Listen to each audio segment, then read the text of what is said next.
नमस्कार दोस्तों हाल ही में दिल्ली सरकार के द्वारा एक नया बिल लाया गया है जिससे नाम दिया है ईवी ड्राफ्ट बिल 2026। अब इस बिल के तहत दिल्ली सरकार अपने परिवहन में और इसके अलावा व्हीकल रजिस्ट्रेशन में एक बहुत बड़ा बदलाव करने जा रही है। यानी अब दिल्ली सरकार जो पेट्रोल वाले व्हीकल्स हैं अब उन्हें रजिस्ट्रेशन करने की बजाय अब जो ईवी व्हीकल्स हैं अब उनको रजिस्ट्रेशन देगी। यानी जितने भी पेट्रोल वाले जो व्हीकल्स हैं अब इन्हें जो दिल्ली सरकार जो इनका रजिस्ट्रेशन बंद करेगी और जो ईवी वाले हैं जितने इलेक्ट्रिक वाले हैं उन सभी व्हीकल्स को रजिस्ट्रेशन देगी।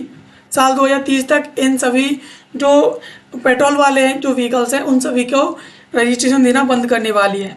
सबसे पहले खबर की बात करें तो ये खबर चर्चा में तब आई है जब सरकार के द्वारा बताया गया कि साल 2028 से पेट्रोल से चलने वाले जो व्हीकल्स हैं दो पहिए वाहन हैं वो प्रतिबंधित होंगे और दिल्ली ने नई जो इलेक्ट्रिक वाहन नीति है उसका हाल ही में अनावरण कर दिया है। यानी जो नीति और जो बिल सरकार लाई थी उस बिल को सरकार के द्वारा सार्वजनिक कर दिया है। यानी फीडबैक मांगने के लिए पब्लिक से क्या हमें ऐसा करना चाहिए या नहीं करना चाहिए इसके बारे में पब्लिक से फीडबैक लेने के लिए सरकार के द्वारा इसे पब्लिक कर दिया गया है। अब खबर के प्रमुख बिंदुओं के बारे में बात करें तो दिल्ली सरकार ने अपनी महत्वाकांक्षी इलेक्ट्रिक वाहन यानी ईवी नीति 2026 का मसौदा है वो सार्वजनिक कर दिया है। अब मुख्यमंत्री रेखा गुप्ता के नेतृत्व में तैयार इस नीति का मुख्य उद्देश्य दिल्ली को दुनिया की ईवी आधारित राजधानी और प्रदूषण कम करना है। यानी दिल्ली को ईवी राजधानी बनाना है, यानी इलेक्ट्रिक व्हीकल से चलने वाली देश की दुनिया की पहली राजधानी बनाना है। इसके अलावा इसमें जो प्रदूषण की समस्याएं हैं वो लगातार देखने को मिलती हैं, तो इस प्रदूषण की समस्या को भी कम करना एक इसका उद्देश्य है। इसके अलावा इस नीति का लक्ष्य और समय सीमा की बात करें तो ये जो प्रस्तावित नीति है वो 31 मार्च 2030 तक लागू रहेगी और नागरिक और हितधारक की बात करें तो ये 10 मई 2026 तक इस पर अपनी सुझाव और प्रतिक्रिया दे सकते हैं। यानी सरकार के द्वारा इस पर फीडबैक मांगे गए हैं और सभी फीडबैक 10 मई 2026 तक सरकार कलेक्ट करेगी, उसके बाद उन पर विचार करेगी। इसका मुख्य उद्देश्य वित्तीय प्रोत्साहन और जो बुनियादी ढांचा है उसके विस्तार के जरिए इलेक्ट्रिक मोबिलिटी को बढ़ावा देना है। यानी राजधानी के अंदर जितने भी इलेक्ट्रिक व्हीकल्स हैं उनका रजिस्ट्रेशन बढ़ाना है और इलेक्ट्रिकल व्हीकल्स हैं उनको सबसे ज़्यादा जो है राजधानी के अंदर बढ़ावा देना है।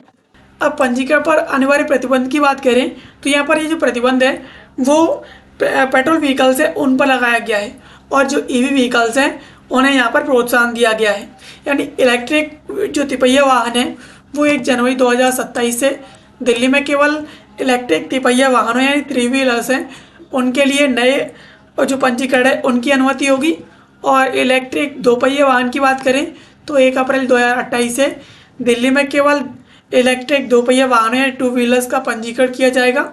और फ्लीट एग्रीगेटर्स की बात करें तो जनवरी 2026 से डिलीवरी और जो एग्रीगेटर सेवाएं हैं अपने बेड़े में कोई भी नया पेट्रोल या डीजल वाहन जो शामिल नहीं करेंगी। यानी अब जनवरी 2027 से इलेक्ट्रिक जो तीन पहिया वाहन है उनको ही पंजीकरण मिलेगा। इसके अलावा इलेक्ट्रिक 2 पहिया जो वाहन है 2 व्हीलर्स हैं उन्हें अप्रैल 2028 से सिर्फ उन 2 पहिया वाहनों को पंजीकरण मिलेगा। इसके अलावा फ्लीट जो एग्रीगेटर्स हैं उन्हें जनवरी 2026 से जो डिलीवरी और जो एग्रीगेटर का काम करते हैं वो अपनी जो बेड़ा है यानी जिनके जरिए वो डिलीवरी करते हैं उसमें वो अब पेट्रोल व्हीकल या फिर डीजल व्हीकल को शामिल नहीं कर सकते हैं। यानी दिल्ली सरकार के द्वारा ऐसा भी हाल ही में अपनी इस नए मसौदे में कहा गया है। इसके अलावा बजट की बात करें, वित्तीय रूपरेखा की बात करें तो सरकार ने इस नीति के लिए कुल 3,954.25 करोड़ रुपए का परिव्यय यानी आउटले निर्धारित किया है। वित्तीय भुगतान विभाजन की बात करें तो खरीद प्रोत्साहन है वो 1,236.25 करोड़ रुपए का है। इसके अलावा यानी इतने रुपए के जरिए लोगों के अंदर प्रोत्साहन दिया जाएगा कि वो ईवी पर शिफ्ट हो जाएं, पेट्रोल और डीजल व्हीकल को अवॉइड करके छोड़ के। इसके अलावा स्क्रैपिंग प्रोत्साहन यानी वो जो पुराने वाहन हैं उन्हें छोड़ करके नए वाहन को शिफ्ट करें। इसके लिए दिल्ली सरकार खासतौर पर 1,718 करोड़ रुपए इसमें रखे गए हैं। इसके अलावा चार्जिंग बुनियादी ढांचे में इसके लिए चार्जिंग स्टेशन स्थापित करने के लिए दिल्ली सरकार 1000 करोड़ रुपए जो है इसमें विभाजन किया गया है। वर्षवार बजट योजना की बात करें तो पहले वर्ष 965.5 करोड़, दूसरे वर्ष 1012.75 करोड़, तीसरे वर्ष 1231.5 करोड़ और चौथे वर्ष 744.5 करोड़ रुपए खर्च किए जाएंगे। यानी इस प्रकार से दिल्ली सरकार के द्वारा साल 2030 तक के लिए अपना जो है बजट बना लिया गया है। इसके अलावा खरीद प्रोत्साहन यानी सब्सिडी के विवरण की बात करें कि यानी दिल्ली सरकार सब्सिडी कितनी कीमत के वाहनों पर देने वाली है और कितनी मैक्सिमम सब्सिडी दिल्ली सरकार देगी। तो ईवी खरीद पर प्रोत्साहन राशि को 3 वर्षों में चरणबद्ध तरीके से कम किया जाएगा। 2 पहिया वाहन यानी 2.25 लाख रुपए तक की कीमत वाले वाहनों के लिए पहले वर्ष पर 30,000 रुपये छूट दी जाएगी, दूसरे वर्ष पर 20,000 रुपये और तीसरे वर्ष पर यहाँ पर 10,000 रुपये छूट यानी सब्सिडी दी जाएगी। इसके अलावा तिपहिया वाहनों की बात करें यानी L5M श्रेणी के जो वाहन हैं उसमें पहले वर्ष में 50,000 रुपये, दूसरे वर्ष में 40,000 रुपये और तीसरे साल में 30,000 रुपये की छूट मिलेगी। इसके अलावा जो मालवाहक वाहन हैं जो N1 श्रेणी के हैं उनमें 1 साल के लिए यानी पहले साल में 1 लाख रुपये, दूसरे साल में 75,000 रुपये, तीसरे साल में 50,000 रुपये की जो है छूट दी जाएगी, यानी इतनी पात्रता है। इसके अलावा सभी लाभार्थ जो प्रोत्साहन है वो राशि प्रत्यक्ष लाभांतरण यानी डायरेक्ट जो ट्रांसफ़र है उसके जरिए उसके माध्यम से सीधे लाभार्थी के जो खाते हैं उसमें ट्रांसफ़र कर दिया जाएगा। इसके अलावा पुराने वाहनों को हटाने के लिए प्रोत्साहन की बात करें तो पुराने वाहन जो प्रदूषण फैलाते हैं यानी BS4 तक के जो वाहन हैं उनको कबाड़ में देने के अतिरिक्त लाभ मिलेगा। यानी इलेक्ट्रिक दोपहिया की बात करें तो उन्हें वहाँ पर 10,000 रुपये, इसके अलावा तिपहिया वाहन पर 25,000 रुपये, प्राइवेट इलेक्ट्रिक कार पर 1 लाख रुपये, माल वाहन जो हैं उन पर 50,000 रुपये तक इन्हें जो बेनिफिट मिलने वाला है। यानी पुराने वाहन को खींचने की बजाय अब ये लोग नए वाहनों पर शिफ्ट होंगे तो उन्हें इतना तो जो कबाड़ में देने पर जो इन्हें छूट मिलेगी, इसके अलावा उन्हें जो छूट उन्हें परचेसिंग पर मिलेगी वो छूट तो मिलेगी। तो इस प्रकार से इन्हें ये डबल छूट मिलने वाली है। इसके अलावा रोड टैक्स और पंजीकरण में छूट की बात करें तो यानी जितने भी लोग ईवी खरीदेंगे तो उन्हें पंजीकरण में 100% छूट मिलेगी। इसके अलावा रोड टैक्स में भी छूट मिलने वाली है। नीति की अवधि के दौरान पंजीकरण होने वाले इलेक्ट्रिक वाहनों को 100% रोड टैक्स और इसके अलावा पंजीकरण में छूट मिलने वाली है। यानी उन्हें रोड टैक्स भी नहीं देना पड़ेगा और पंजीकरण में उन्हें छूट मिलेगी तो पंजीकरण शुल्क भी उन्हें नहीं देना पड़ेगा।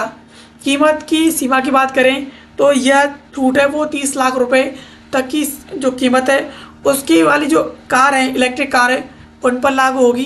30 लाख से अधिक की जो कारें हैं उनको ये लाभ जो है नहीं मिलेगा। यानी 30 लाख तक की जो कारें हैं उनको ये लाभ मिलेगा। 30 लाख से अधिक की जो कारें हैं उन पर जो पहले से नियम कानून लागू है वही लागू रहेंगी, उन्हें इस प्रकार से उन्हें छूट नहीं मिलेगी। इसके अलावा हाइब्रिड वाहन यानी पहली बार मजबूत हाइब्रिड यानी स्ट्रॉन्ग हाइब्रिड जो वाहन है उनको रोड टैक्स में 50% तक की रियायत देने का प्रस्ताव है। यानी ऐसा पहली बार किया गया है कि जो हाइब्रिड वाहन है उन्हें 50% तक जो रोड टैक्स है उसमें रियायत उन्हें मिलने वाली है अगर वो ईवी पर शिफ्ट होते हैं तो। इसके अलावा सार्वजनिक परिवहन और सरकारी बेड़ा की बात करें तो स्कूल की बसें दूसरे वर्ष के अंत तक 10%, तीसरे वर्ष के अंत तक 20%, मार्च 2030 तक 30% स्कूल बसों को इलेक्ट्रिक में बदलना अनिवार्य है। यानी पहले वर्ष में 10% स्कूली बसें इलेक्ट्रिक में बदलेंगी, दूसरे वर्ष 20%, तीसरे वर्ष 30% तक जो बसें हैं मार्च 2030 तक वो इलेक्ट्रिक में उन्हें शिफ्ट होना अनिवार्य है। इसके अलावा सरकारी वाहन की बात करें तो दिल्ली सरकार के सभी विभागों द्वारा किराए पर लिए गए जो वाहन हैं उन्हें अनिवार्य रूप से ईवी पर शिफ्ट होना होगा। अंतर्राज्यीय बसें यानी जो DTC टाइप की बसें होती हैं उन्हें परिवहन विभाग द्वारा शामिल की जाने वाली सभी अंतर्राज्यीय बसें इलेक्ट्रिक वाहन पर शिफ्ट होंगी।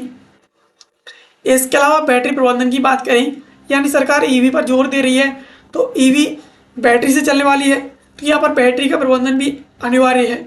तो नीति में पहली बार रिसाइकलिंग बुनियादी ढांचे पर विशेष ध्यान दिया गया है, यानी वाहन निर्माता यानी OEMs को बैटरी अपशिष्ट प्रबंधन नियम 2022 का पालन करना होगा और दिल्ली प्रदूषण नियंत्रण समिति यानी DPCC सार्वजनिक निजी जो भागीदारी है DPPP है, यानी प्राइवेट पार्टनरशिप मॉड्यूल है, उसके माध्यम से पूरी दिल्ली में जो बैटरी संग्रहण केंद्र है वो स्थापित करेंगी। इसके अलावा बैटरी को ट्रैक करने के लिए विशिष्ट पहचान यानी यूनिक ID का भी इसमें उपयोग किया जाएगा। इसके अलावा चार्जिंग बुनियादी ढांचे की बात करें तो नोडल एजेंसी भी इसमें स्थापित की जाएगी।